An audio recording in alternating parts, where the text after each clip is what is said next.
Ito magandang spot to. Tingnan to. Oh, nasa burol din siya, may bahay. Ganda ng spot niya. Itong pwesto ng libuton. Ayan oh, may mga open space nga dito. Ayan, kagaya niya no. Pero mababa yan. Mas mataas tong pwesto ko.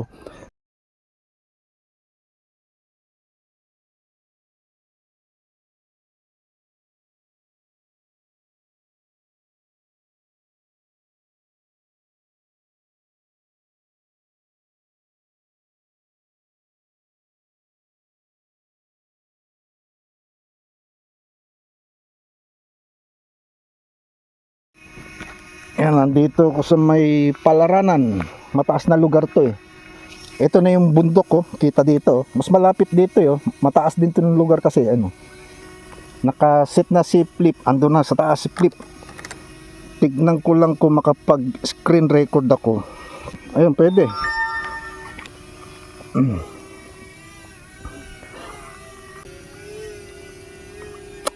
Ayan, mas malapit nga to.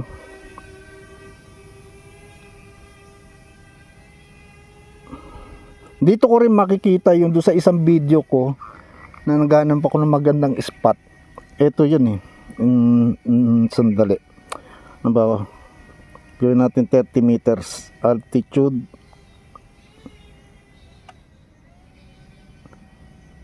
Baba natin camera. Ito yan yung mga andito yung banda rito yun yung may flat na open. Wala ah.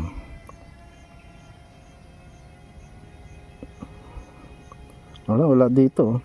Pero mapapansin nyo, ayun, may mga maliliit na burol dito. Napapaikutan siya ng maliliit na burol o maliliit na bundok. Daming motor.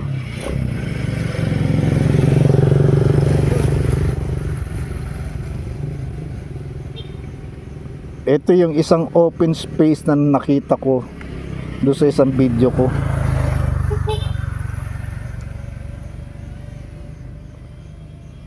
Ito. Nakaharap ba si Flip sa akin? Wala masyadong hangin ngayon eh.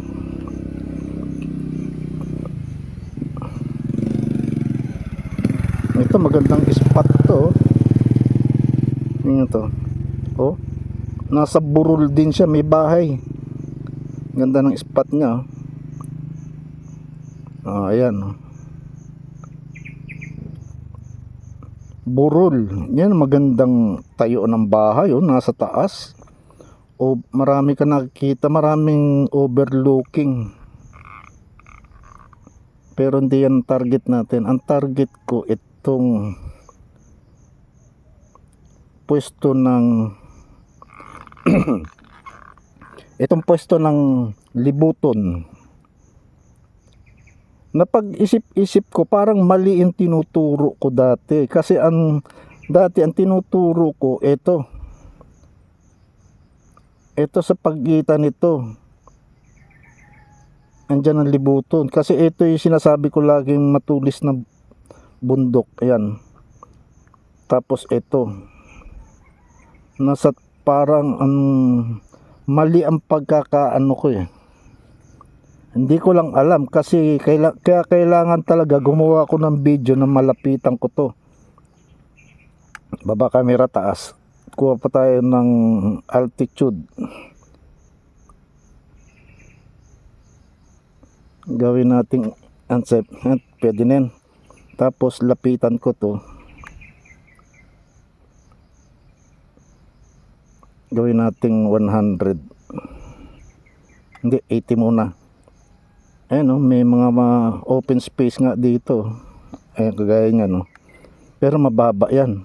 Mas mataas tong pwesto ko. Teka, saan bang home point? Layo pala ng home point. Ayun. Ayan, dyan ako. Ito yung nadaanan ko, may ginagawang kalsada oh. Pero pababa. Hindi ako pwede sa mga pababa. Kailangan pupuntahan ko mga paakyat. Kasi kailangan ko ng high altitude para yung purpose ko na i-locate yung exact pwesto ni libuton. Forward tayo. Normal mode. Wala masyadong hangin eh.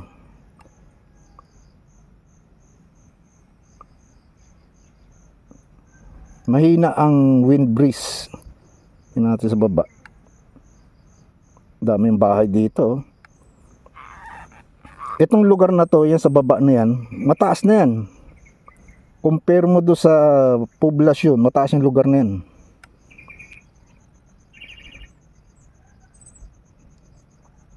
Habang nagpo-forward kasi si Flip, pataas ng pataas ang lupa.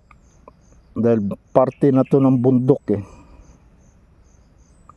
Kung mapapansin nyo, habang umaabante si Flip, parang bumababa siya.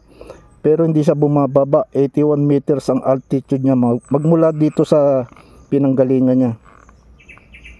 Ayun, mababa na yung mga puno. Pero kung yung ganitong height dito, kung papuntahin ko siya sa poblasyon, mataas na yan.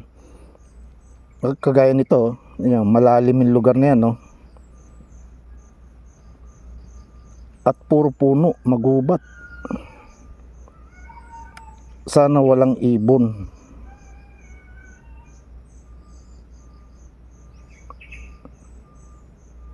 Dahil tong area to lagi tong, teka, taas pa tayo, gawin natin 100. Kaya lang habang tumataas ka, lumalakas ang hangin eh. Kaya dapat bantayan ko tong wind map. Kung umihip ng malakas ang hangin, kailangan bantayan ko. At kung mag-struggle si Flip do sa lakas ng ihip ng hangin, kailangan ibalik ko siya.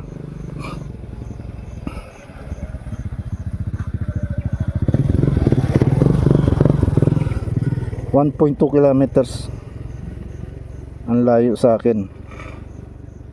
Taas ko pa. Isagad ko na to. Dahil nasa, ayan, maximum altitude reach na ako. Ngayon, ang isang iniisip ko kasi na maaring ang libuton talaga yung cave, hindi ako sigurado kasi. Kaya gusto ko talaga mapuntahan to na malapitan eh. Kung may access sana ako banda rito, may mapwesto na ako dito sa area to na makapagpalipad ako, mas madali kong ma-identify yung exact position ng libuton cave. Kung paharap ako, kung nandyan ako sa libuton cave, tapos haharap ako sa poblasyon, makikita ko mismo yung angle nung libuton cave facing sa poblasyon. Kung talagang ano ba, teka,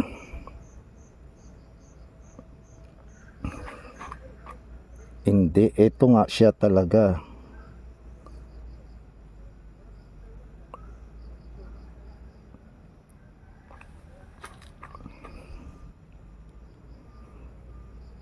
Ito nga ang libut. Dito nga, hindi dito. Kasi kagabi kasi nag-iisip ako baka ito yung isa eh. Pero mukhang hindi eh. Mukhang ito talaga eh. Teka, baka may punong mataas na sa ilalim ni Flip. Wala pa akong kamalay-malay. Tingnan natin paligid. Wala. Mataas talaga ako.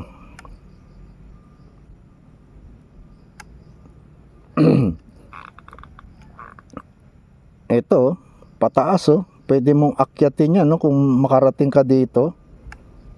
Ayan oh. Diyan sa baba may bahay. Lalakad ka, ayun oh, aakyat ka. Maganda tong spot na to. mas malapit ka do sa bundok. Kung pupuntahan ng flip yung bundok talaga, konting distance na lang, siguro 1.2 kilometers na lang, ando na siya sa loob ng pagitan ng dalawang bundok.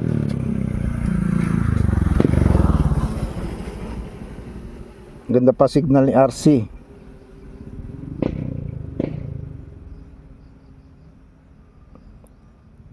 Yan.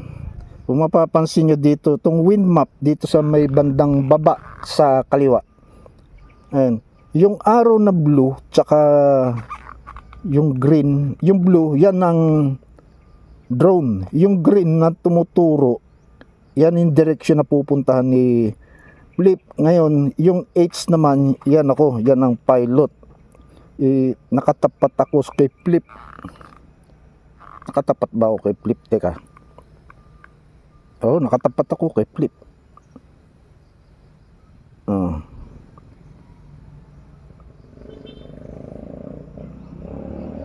Palagay ko eto nga.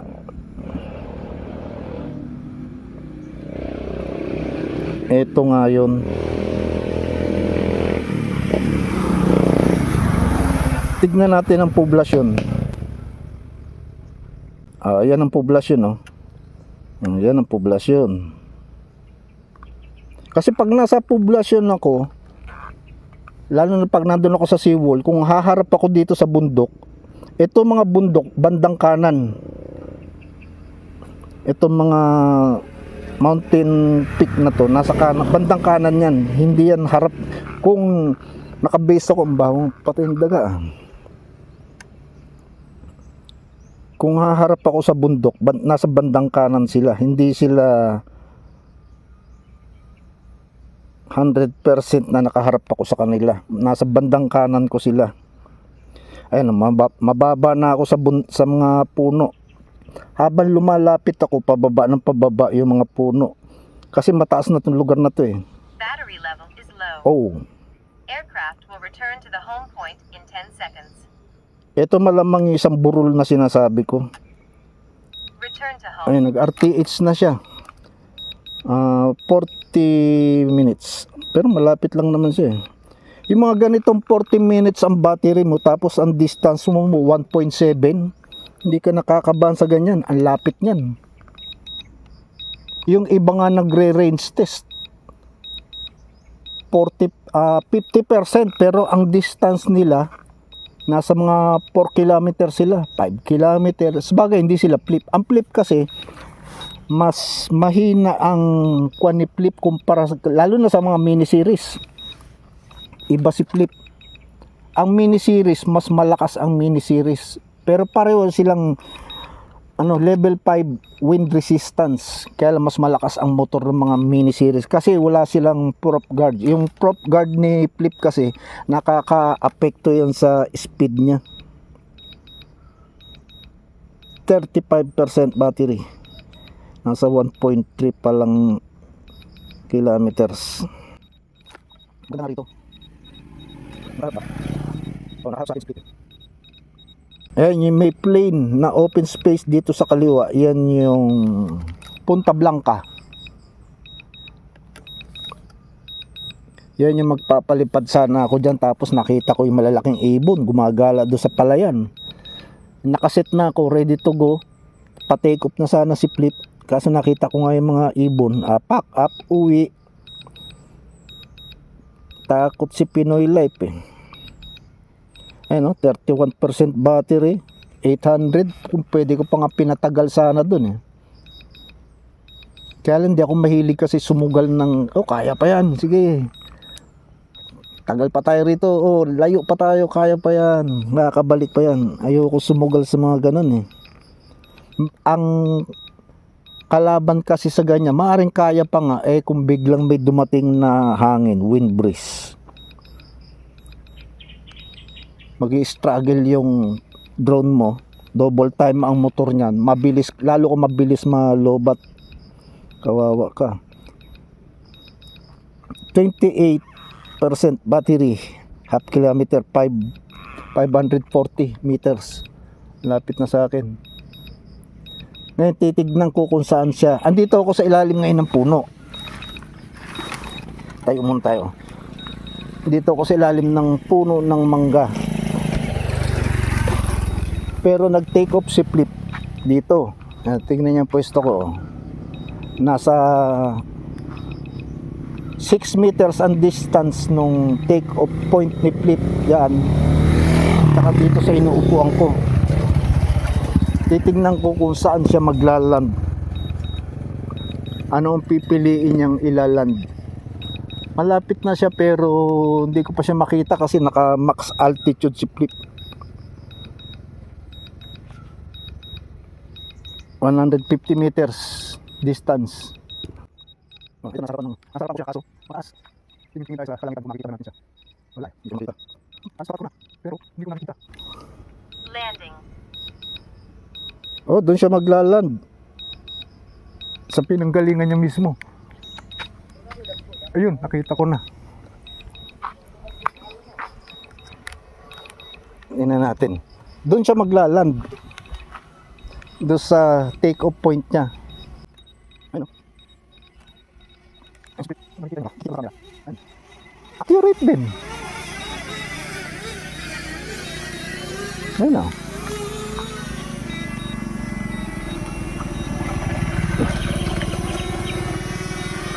Kakancel ko ngayon kasi maglaland siya sa lupa. Low battery. Return to home point. Tapos atras ka. Para salihin na lang. Yun. Yung lugar oh. Tapos tong kalsada pababa.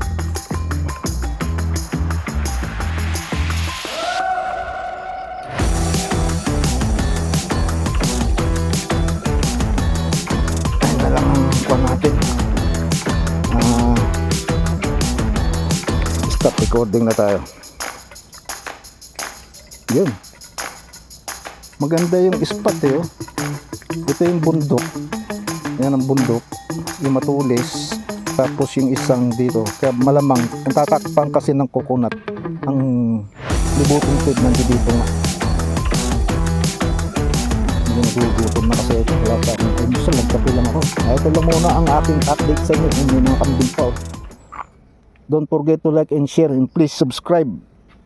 Maraming salamat po.